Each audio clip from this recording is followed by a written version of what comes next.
नमस्कार, मैं हजूम खान। दिन भर की खबरों में सबसे पहले डालते नजर आज के मुख्य समाचारों पर। सरपंच प्रतिनिधि का बड़वाया रिमांड, परिजनों ने लगाया झूठा फंसाने का आरोप।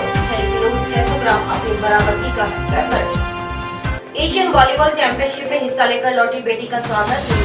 पुलिस और प्रशासन के अधिकारियों समेत ट्रेनरों ने किया स्वागत। स्थापना दिवस पर पौधारोपण, निकाली सिंगल यूज प्लास्टिक प्रतिबंध रैली। बरसाती पानी के भराव से राहगीरों के साथ दुकानदार हुए परेशान। जंक्शन शहर में शहर भगत सिंह चौक से संगरिया मार्ग पर भरा बारिश का पानी। अब खबरें विस्तार से। 6 किलो 600 ग्राम अफीम बरामदगी के मामले में गिरफ्तार ग्राम पंचायत मालरमपुरा के सरपंच प्रतिनिधि सहदेव बिश्नोई को तलवाड़ा झील पुलिस ने पीसी रिमांड समाप्त होने पर शुक्रवार को न्यायालय में पेश किया। मजिस्ट्रेट ने सहदेव बिश्नोई निवासी मालरमपुरा की रिमांड अवधि 18 जुलाई तक बढ़ाते हुए उसे पुलिस अभिरक्षा में सौंप दिया है। मामले की जांच कर रहे तलवाड़ा झील पुलिस थाना प्रभारी लाल बहादुर चंद ने शुक्रवार को आरोपी सहदेव बिश्नोई को जिला मुख्यालय पर कोर्ट में पेश करने के बाद मीडिया कर्मियों से बातचीत करते हुए मामले की जांच एसओजी की ओर से करने के सवाल के जवाब में बताया कि पुलिस मुख्यालय से पत्रावली में तथ्यात्मक रिपोर्ट भिजवाने का आदेश जिला पुलिस अधीक्षक कार्यालय में प्राप्त हुआ है, लेकिन आरोपी सहदेव बिश्नोई पूर्व में पीसी रिमांड पर था, इसलिए पुलिस मुख्यालय को इस संबंध में तथ्यात्मक रिपोर्ट से निवेदन किया जा चुका है। जैसा निर्देश आदेश पुलिस मुख्यालय का होगा उसकी पालना की जाएगी। परिजनों की ओर से सहदेव बिश्नोई को झूठे फंसाए जाने के आरोप के सवाल के जवाब में जांच अधिकारी ने कहा कि बरामदगी सच्ची है, कभी झूठी बरामदगी नहीं होती। हर व्यक्ति को अपना डिफेंस लेने का अधिकार है। गौरतलब रहे कि 11 जुलाई की रात्रि को संगरिया पुलिस ने जिला विशेष दल के सहयोग से रतनपुरा कैंची पर कार्रवाई करते हुए पंजाब नंबर की कार से 6 किलो 600 ग्राम अफीम बरामद कर ग्राम पंचायत मालरमपुरा के सरपंच प्रतिनिधि सहदेव बिश्नोई को गिरफ्तार किया था। पुलिस के अनुसार पूछताछ में सहदेव बिश्नोई ने अफीम की खरीद फरोख्त के कारोबार में कई जनों के संलिप्त होने की जानकारी देते हुए जिन नामों का खुलासा किया उनमें भिरानी थाना में तैनात हेड कांस्टेबल शाह रसूल और गोलूवाला थाना में तैनात कांस्टेबल सुरेंद्र भी शामिल थे। उधर परिजनों की ओर से सरपंच प्रतिनिधि को झूठे फंसाए जाने के आरोपों संबंधी शिकायत मिलने के बाद इस मुकदमे की जांच के लिए पुलिस मुख्यालय से एसओजी की टीम अधिकारी सतवीर सिंह के नेतृत्व में हनुमानगढ़ के लिए रवाना हो गई। एसओजी की टीम संगरिया पुलिस थाना में पहुंचकर मुकदमे की फाइल और आरोपी सहदेव बिश्नोई को अपनी सुपुर्दगी में लेगी। 2-3 दिन से यह मामला सुर्खियों में है। इस थाना संगरिया के मुकदमा में गिरफ्तार आरोपी सहदेव को आज पेश न्यायालय कर दिनांक 18/7/2022 तक पीसी रिमांड हासिल किया गया है। आइंदा बाद तफ्तीश व पूछताछ 18/7/2022 को जैसी स्थिति होगी पेश न्यायालय किया जाएगा। जानकारी पुलिस मुख्यालय से पत्रावली में तथ्यात्मक रिपोर्ट भिजवाने का आदेश श्रीमान एसपी साहब कार्यालय में प्राप्त हुआ है, लेकिन क्योंकि मुलजिम पूर्व से पीसी रिमांड पर था, इसलिए पुलिस मुख्यालय को इस बाबत तथ्यात्मक रिपोर्ट से निवेदन किया जा चुका है। जैसा मुख्यालय का आदेश निर्देश होगा पालना की जाएगी। सर, ये भी कहा जा रहा है इनको झूठा फंसाया गया, ऐसा भी कोई मामला? बरामदगी सच्ची है, कभी झूठी बरामदगी नहीं होती। हर व्यक्ति को अपना डिफेंस लेने का अधिकार है। कोई किसी तरह से लेता है, कोई किसी तरह से लेता है। पकड़े गए आरोपी सहदेव बिश्नोई के चाचा हंसराज व अन्य परिजन भी शुक्रवार को पुलिस की ओर से सहदेव बिश्नोई को मजिस्ट्रेट के समक्ष पेश करने के दौरान न्यायालय परिसर में मौजूद रहे। परिजनों ने बताया कि सहदेव की मां मालरमपुरा की सरपंच है। ऐसे में सहदेव सरपंच प्रतिनिधि के रूप में काम करता है और कई दिनों से एक अज्ञात व्यक्ति सहदेव बिश्नोई को फोन पर बोल रहा था कि वह केंद्र सरकार में अधिकारी है, उनकी पंचायत में पवन चक्की प्रोजेक्ट लगाना है, इसमें मेरी मदद करो।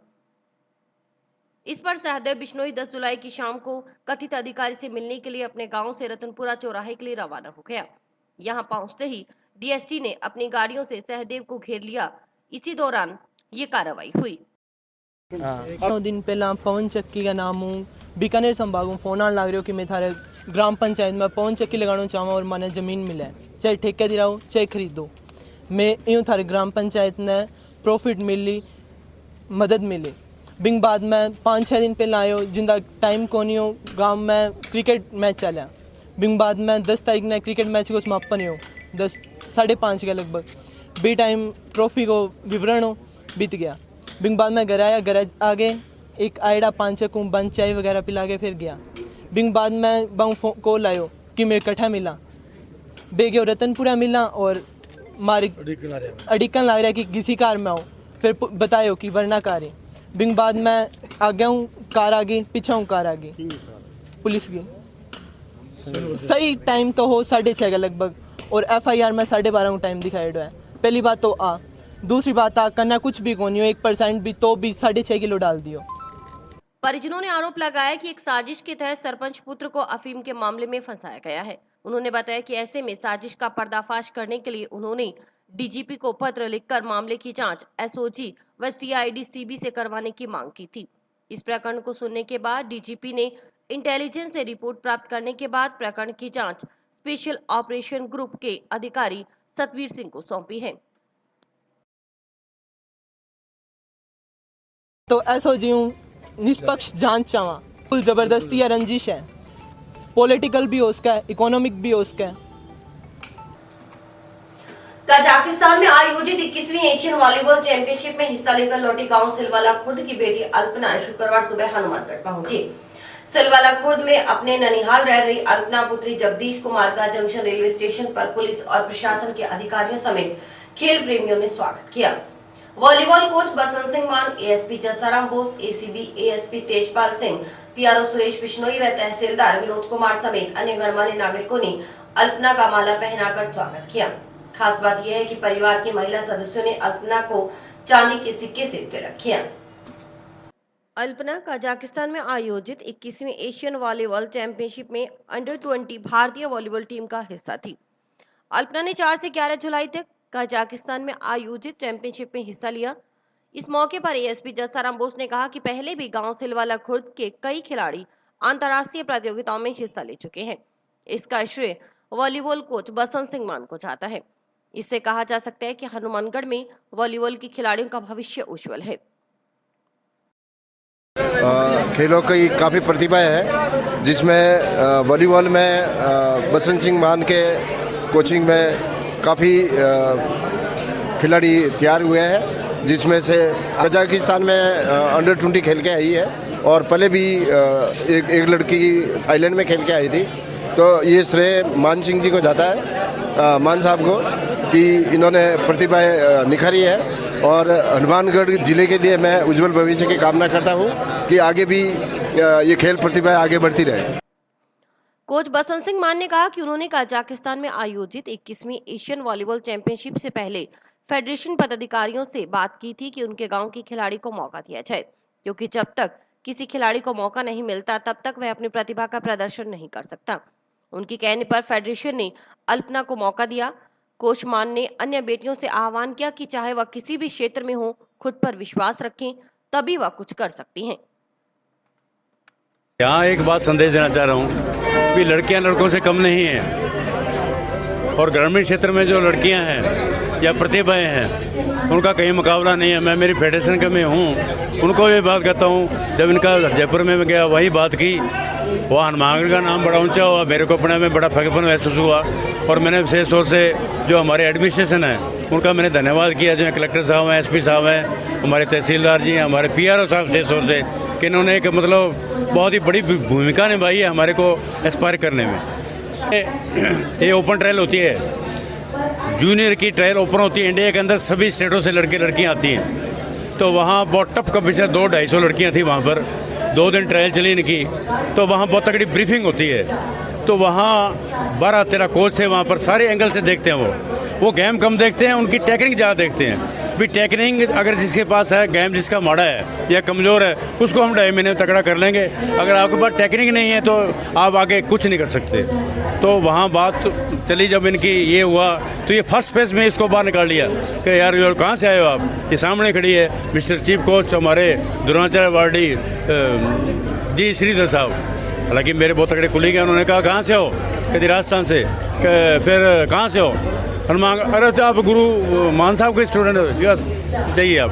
तो इसको उसी टाइम कॉन्फिडेंस आ गया था भी मैं मेरा सिलेक्शन इस टीम में पक्का हो गया। तो उसके बाद में हमारी लड़कियाँ 3 और थी, वो बेस्ट 20 में भी आ चुकी थी। थोड़ा बहुत प्रॉब्लम आई कि घुटने बेचारे प्रॉब्लम आ गई। कारण सबसे बड़ा है इंजरी, बहुत जैसे इसके भी इंजरी आई हुई है अभी। हम आउटडोर खेलते हैं, इंडोर का आउटडोर का बालों का डे नाइट का फर्क है। चैंपियनशिप में हिस्सा लेकर लौटी खिलाड़ी अल्पना ने अंतर्राष्ट्रीय टूर्नामेंट में हिस्सा लेने का श्रेय अपने कोच बसंत सिंह मान को दिया। साथ ही अन्य बेटियों को भी प्रेरित करते हुए कहा कि वे भी आगे जाकर अपनी प्रतिभा प्रदर्शित कर अपने क्षेत्र माँ बाप का नाम रोशन करें। अल्पना ने बताया कि कजाकिस्तान में आयोजित 21वीं एशियन वॉलीबॉल चैंपियनशिप में भारतीय टीम ने उज्बेकिस्तान व ईरान को शिकस्त दी। अल्पना ने बताया कि वे अपने ननिहाल रह रही है, उसके माता पिता मामा उसका पूरा सहयोग कर रहे हैं, उनकी वजह से ही वे आज इस मुकाम पर हैं। पिछले 3 महीने से ओडिशा भुवनेश्वर जो अंडर 20 एशियन वॉलीबॉल चैंपियनशिप का कैंप लगा था उसके अंदर थी और फिर मेरा इंडिया टीम में सिलेक्शन हुआ। जो ये प्रतियोगिता कजाकिस्तान नूर सुल्तान में आयोजित हुई जिसमें इंडिया में प्रतिनिधित्व किया और हमारा 7th प्लेस आया। अब आगे यही है कि मैं और ज़्यादा प्रैक्टिस करूं और आगे बढ़ूं और अपने कोच और अपने माँ बाप का नाम रोशन करूं। श्रेय किसको देना चाहेंगे? श्रेय मेरे गुरु कोच बसंत सिंह मान, मेरे पेरेंट्स और मेरे मामा जी। गौरतलब रहे कि सिलवाला खुर्द में फर्स्ट ईयर की स्टूडेंट अल्पना के पिता जगदीश किसान हैं। सिलवाला खुर्द से अल्पना तीसरी महिला अंतर्राष्ट्रीय खिलाड़ी बनी है। वह 1 जुलाई को अंडर 20 भारतीय महिला वॉलीबॉल टीम के सदस्य के रूप में दिल्ली से रवाना हुई थी। मानगढ़ की बेटी का इंटरनेशनल लेवल पर खेलना और लड़की होते हुए आगे बढ़ना, ये इस बात को सिखाता है कि आज लड़कियां किसी भी क्षेत्र में लड़कों से कम नहीं हैं और ये पूरे जो हमारे समाज के अंदर व्यापक बदलाव आएगा और लोग अपनी बेटियों को भी आगे बढ़ाने में, हर क्षेत्र में आगे बढ़ाने में प्रयास करेंगे। इसमें बसंत सिंह जी मान और जो खिलाड़ी हमारी अलका है, इनका मैं धन्यवाद करता हूँ। जितनी मेहनत इन्होंने की, भगवान इनको दुगनी चौगुनी प्रगति दे और ये इसी प्रकार से हमारे जिले का, हमारे राज्य का मान बढ़ाते रहें। टाउन के राजकीय नेहरू मेमोरियल महाविद्यालय का 13वां स्थापना दिवस शुक्रवार को समारोह पूर्वक मनाया गया। कार्यक्रम में मुख्य अतिथि नगर परिषद सभापति गणेश बंसल, विशिष्ट अतिथि महाविद्यालय विकास समिति के वरिष्ठ सदस्य डॉक्टर SS गेट थे। अध्यक्षता कॉलेज प्राचार्य नरेंद्र सिंह भाबू ने की। इस दौरान अतिथियों की ओर से कॉलेज परिसर में पौधरोपण किया गया। महाविद्यालय में कुल 101 पौधे लगाए गए।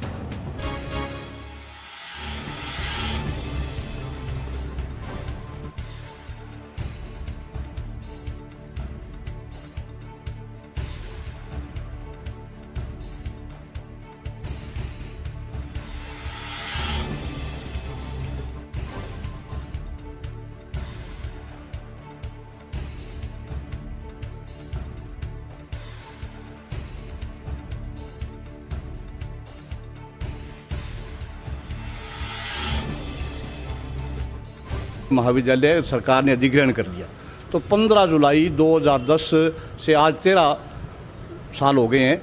13वां साल इसका स्थापना दिवस के रूप में हम 15 जुलाई को आज इसका मना रहे हैं। इस जब अनुदानित महाविद्यालय था ये, उस समय इसकी स्ट्रेंथ लगभग 1700 के करीब थी, जबकि इस महाविद्यालय की स्ट्रेंथ अब इसमें 4500 से अधिक है नियमित विद्यार्थियों की। महाविद्यालय उत्तरोत्तर तरक्की की ओर है, अपने पुराने गौरव को प्राप्त करने की चेष्टा कर रहा है। इसमें लगातार 2019-20 से ही ये जिसमें अपने आप खड़े हैं स्वर्ण जयंती भवन ये जुड़ा।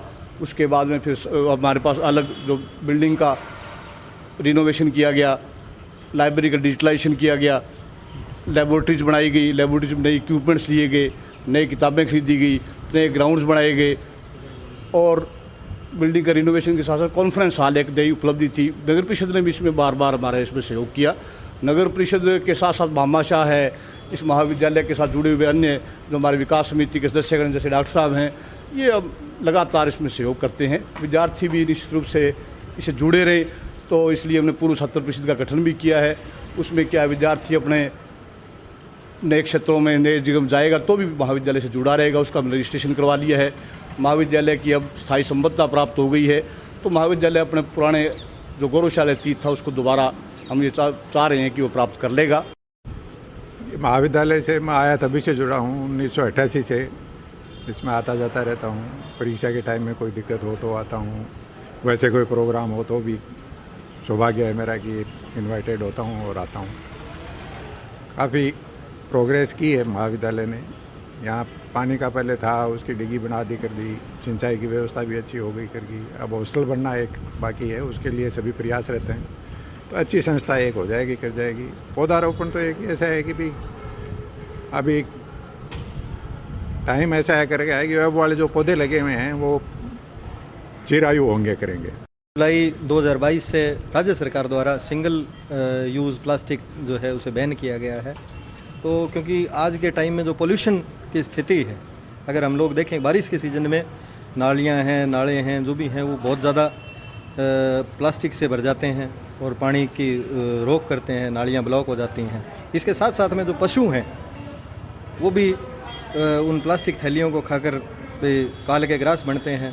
तो इसीलिए कि भाई प्लास्टिक जो है सिंगल यूज़ प्लास्टिक है, ये डिग्रेड नहीं होती, तो इसकी जगह जो डिग्रेडेबल प्लास्टिक है उसका और जो दूसरे कपड़े के थैले वगैरह हैं उनका यूज़ किया जाए। इस बाबत आज महाविद्यालय द्वारा जो एनसीसी, एनएसएस और रेंजर रोवर हैं उनके साथ में मिलके जो नगर परिषद है उस द्वारा आज एक रैली का आयोजन किया गया है शहर भर में। तो यही है कि भी सभी लोग इसका पालना करें। सुरेशिया में घर के बाहर खड़ी बाइक दिन दहाड़े चोरी करने के प्रकरण में गिरफ्तार 3 आरोपियों की निशानदेही पर जंक्शन पुलिस ने चोरीशुदा 5 मोटरसाइकिल बरामद करने में सफलता हासिल की है। ये पांचों बाइक आरोपियों ने जंक्शन थाना क्षेत्र से चोरी करने की बात स्वीकारी है।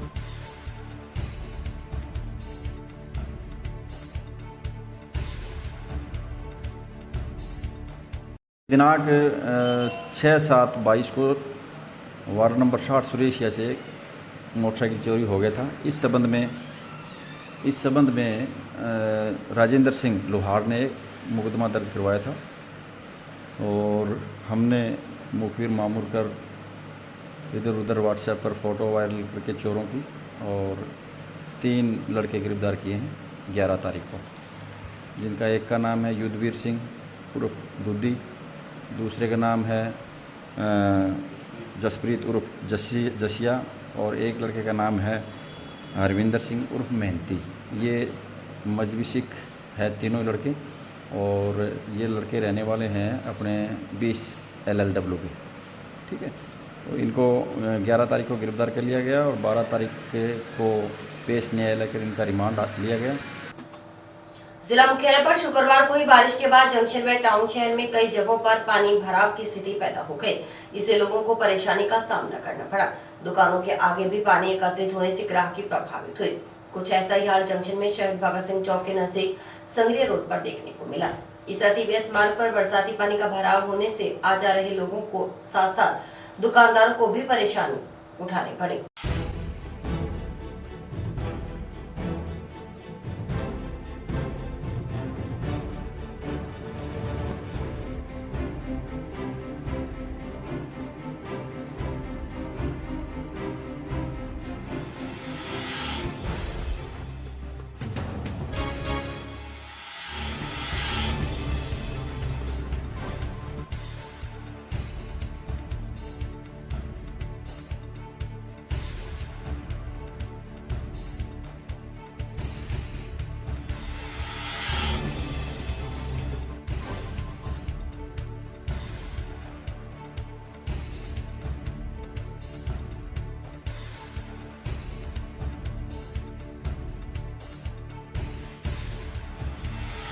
मेन रोड है यहाँ की, हनुमानगढ़ का दिल है ये। यहाँ पर भगत सिंह चौक के पास आज मेरे को शायद यहाँ पे अपनी शॉप पे 10-11 साल हो गए हैं। और इस रोड का यही हालत, थोड़ी सी बारिश पड़ती है उसके अंदर पूरा भर जाता है। बिल्कुल भी मतलब ध्यान में नहीं आता, व्यवस्था बिल्कुल भी नहीं है। यहाँ पे पानी इकट्ठा हुआ पड़ा है, आपके सामने यही जा रहा है, कोई ट्रैफिक नहीं है। अब हम कच्चा सामान है, सारा सामान ले आते हैं, अब हमें क्या क्लाइमेट का पता है, पर यही है सारा फ्रूट अब ख़राब हो जाएगा। इसका कोई भी मतलब ऐसे तोड़ नहीं दिया हुआ, कोई भी ऐसे नहीं है। अब आएंगे थोड़ी देर बाद आएंगे, कोई मतलब यहाँ से सब टपते हैं, यहाँ से ऐसे तो नहीं है कोई ये साइड के अंदर एरिया है, मेन एरिया है, दिखने में भी आता है, पर कोई केयर नहीं है, कोई कुछ नहीं है सर इसकी। देखो शहर के अंदर जिस तरीके से काम हो रहा है, लगता है मुझे भी यहाँ भी काम स्टार्ट होगा, मगर मेरा सोच ऐसा है कि चेयरमैन साहब को इसके बारे में जल्दी सोचना चाहिए। तो ये दाग वाकई में ही एक दाग है, उस काम के ऊपर ये बहुत बड़ा दाग लग रहा है। हमें तो परेशानी देखो बहुत बड़ी है ही है, हम बिल्कुल काम नहीं कर पा रहे हैं जितने भी इस लाइन में दुकानदार हैं। ये आपको ज़रूर कहूँगा भी यहाँ बारिश हल्की हो चाहे भारी हो, यहाँ पानी रुकना ही रुकना है।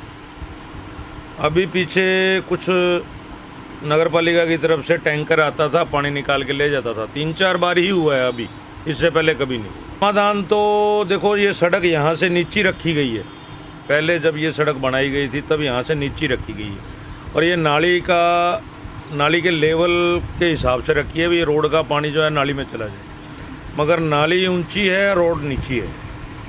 जी 10-15 साल हो गए हमें यहाँ देख, तो ये पानी की कोई ऐसी निकासी नहीं है, नाली का पानी उल्टा बाहर जाता है। अब क्या करें, सभी दुकानदार चुप बैठे हैं। ये तो बन गई सड़क, आगे पता नहीं यहाँ बनाएंगे नहीं बनाएंगे, ये पता नहीं। देखो ये हनुमानगढ़ का सबसे व्यस्त भगत सिंह चौक है, और इसकी 2 बूंदे पानी की गिरने के बाद क्या हालत हो जाती है। यहाँ पानी की निकासी की कोई व्यवस्था नहीं है। ये कोई आज से नहीं, कम से कम 10 या 15 साल से यही व्यवस्था चल रही है।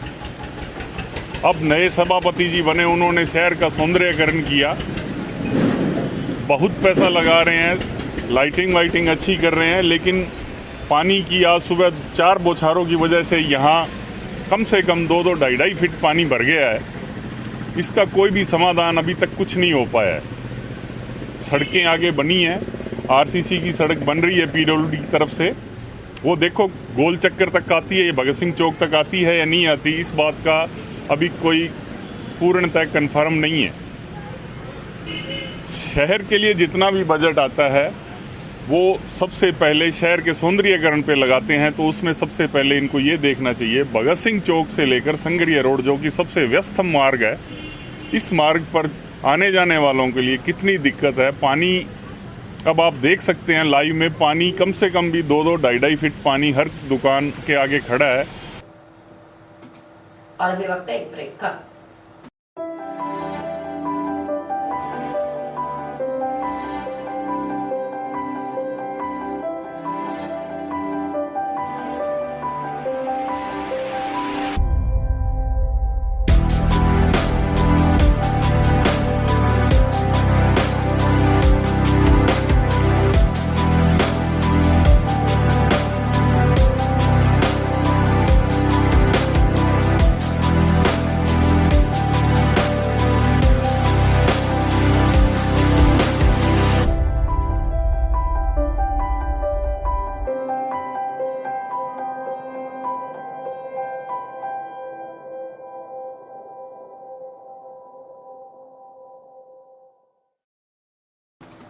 विश्व युवा कौशल दिवस पर शुक्रवार को रन फॉर स्किल का आयोजन जंक्शन स्थित राजकीय औद्योगिक प्रशिक्षण संस्थान परिसर में किया गया।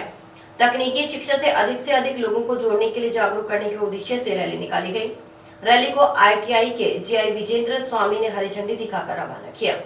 रैली कच्ची बस्ती से होते हुए वापस आईटीआई परिसर पहुंच संपन्न हुई।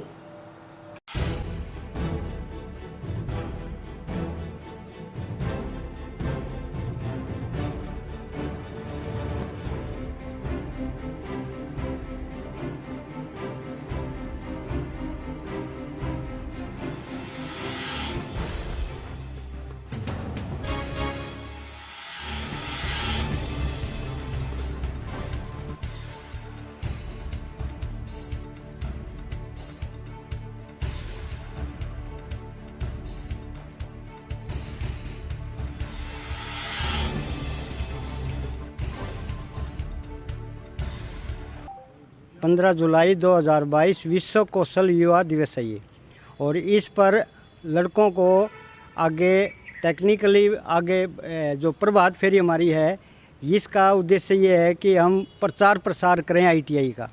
आईटीआई में जो टेक्निकल एजुकेशन है, टेक्निकल एजुकेशन के प्रति लोगों को ज़्यादा से ज़्यादा बच्चों को जोड़ने के लिए स्कूलों में जो मैसेज देते हैं हम, हायर सेकेंडरी स्कूल है, सीनियर सेकेंडरी स्कूल है, वहाँ पर कि बच्चों को ज़्यादा से ज़्यादा टेक्निकल एजुकेशन से जोड़ें।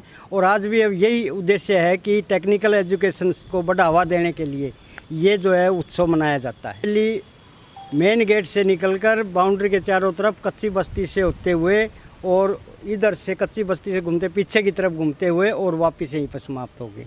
इसके बाद एक क्विज प्रतियोगिता रखी जाएगी बच्चों के बीच में। उसमें फर्स्ट सेकंड थर्ड जो आएंगे उनको हम प्रशस्ति पत्र देंगे।